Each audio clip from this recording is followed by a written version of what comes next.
Welcome everybody. So today I want to show you how to separate the layers. So how to make these cuts. And this right here is called a key. Now it's not a key in your traditional sense where like you're actually putting stuff, a key and unlocking. But what it does do is it keeps this from sliding and it gives you an idea of how to put this back together, especially if it's something where like, it doesn't have a pattern to match up. That is how you would know where this goes. But having that keeps it from sliding too much. Like I can slide it this way because there's no key on the sides, but I can't slide it this way, right? So when you're thinking about keys, the thing you got to really remember is you don't want an undercut, okay? So like this one right here, totally fine, no undercut. This one right here, totally fine, no undercut. This one, tons of undercuts. This one, undercut.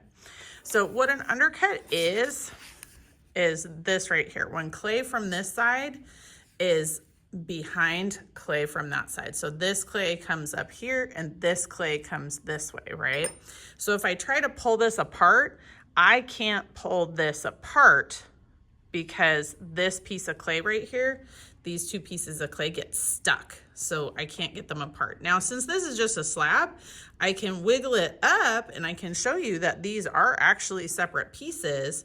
But if you have a box, you wouldn't be able to do that because it would go all the way around. So this though, you can see it won't come off because of the undercut. So shapes that tend to have undercuts, this kind of a shape. A lot of times students will try to do squares like this, and a lot of times they'll end up getting an undercut because if they're not exactly straight, you'll still get just a slight undercut right there, and then it'll make it hard to open. So like right here, if I try to pull this, these two pieces meet up.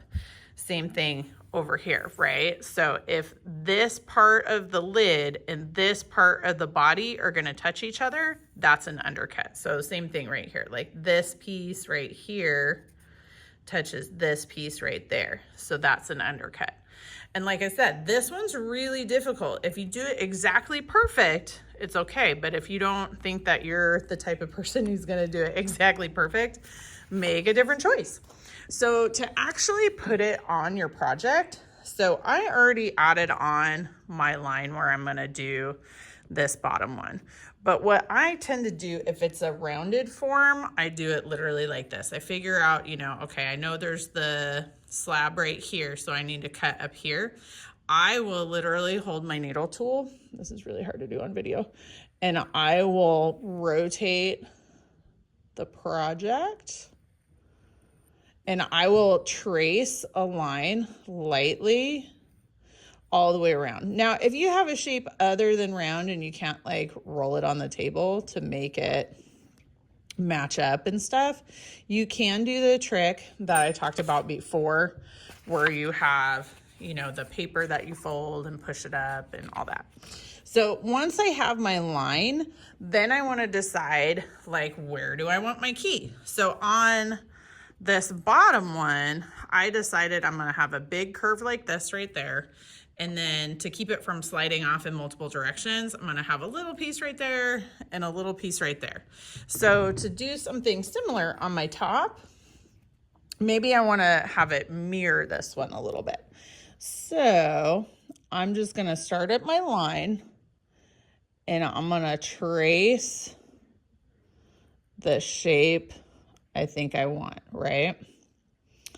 Maybe I'll do a little bit over here.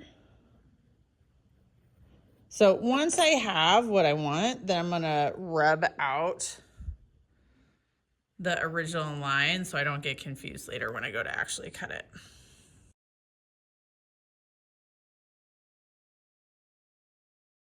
Okay, so now that I know where I wanna cut it, if the only cutting tool you have is a needle tool, you can do what we did before where you lightly trace it until you get all the way through. But I find that a needle tool like makes a really thick opening. So I prefer to either use an X-Acto knife or to use one of these tools right here. So both of those make really thin lines. Now, if you need to, you can still, like if your slab is really hard, you can still,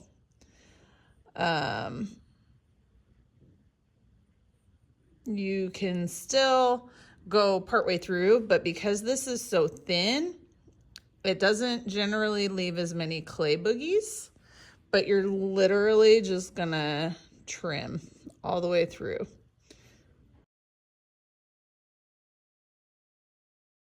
Okay, so once you get back all the way around, then you can wiggle it off and you can see I have cut my first layer, right? So I do want to go through and just like gently pull off any clay boogies that were for the side. I tend to make this kind of a shape with my finger and then run it along the edge of my opening. And that just scoops off any bigger clay boogies usually and kind of helps to start smooth stuff out. And then once I've done that, then I'll just, with a light finger, I'll go around and brush the edges. But now that this is open, we can clean up anything on the inside. The main thing when you're cleaning this though, the main thing is to make sure that you're not warping the shape. Like if you change the shape of the lid, then that is gonna be a problem, right? And when you dry these, you wanna make sure that you dry these together, okay? So let them dry together. We're gonna fire them together through both firings. But once you have one cut off and all smooth, then go ahead and cut the other one off. Smooth everything, make sure your name's on the bottom.